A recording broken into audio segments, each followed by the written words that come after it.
na upepo wa Bwana utapita mahali hapa. The wind of Holy Ghost unapita mahali hapa. Roho Mtakatifu unapita hapa. Karibu sakata kusababisha vitu vizaliwe, kusababisha ile mvua mikavu ipate uhai, ipate uhai. Anza kutabiri sasa, anza kutabiri chochote ambacho unakiona ni kikavu kwako. Anza kutabiri, tabiri. Ambie Bwana, sitakosa fedha, sitakosa ada, sitakosa ndoa, sitakosa magari, sitakosa fedha, sitakosa watoto, sitakosa. Yuko mwezi wa kwanza, mwezi wa kwanza, tabiri. Rekatara pakoshe na bada, wakatara pasata, ratatatata. Tabiri. Tabiria maisha yako, tabiria huduma yako, hiyo huduma yako yaanze kwenda, huduma yako yaanze kwenda. Ratatatata.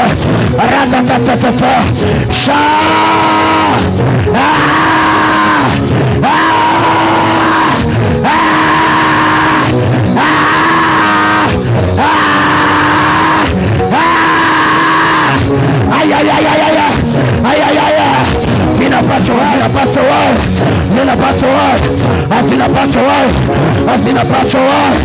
vinapata uhai.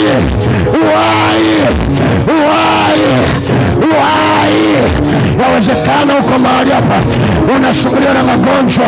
Haya magonjwa natangaza leo ya kuachie. Achia kansa, ikuachie madonda ya tumbo, kuachie kifua, kikuachie asima, ikuachie aseti zilifupa, ikuachie chochote, kikuachie magonjwa yanayokusumbua hiyo ni kwenye miguu yako.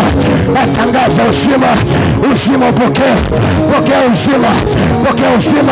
Wewe unasumbuliwa na kifua, natangaza uzima kwa hicho kifua. Hiyo nguvu inapita, kuna msukumo unapita kwa hicho kifua. Hiyo ratatata la bada, rapakoshe la bada.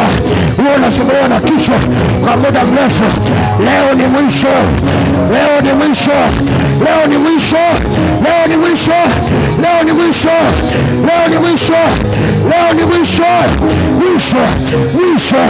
Mwisho wa mateso, mwisho wa matatizo yako, mwisho wa umaskini wako, zote. Leo ni mwisho.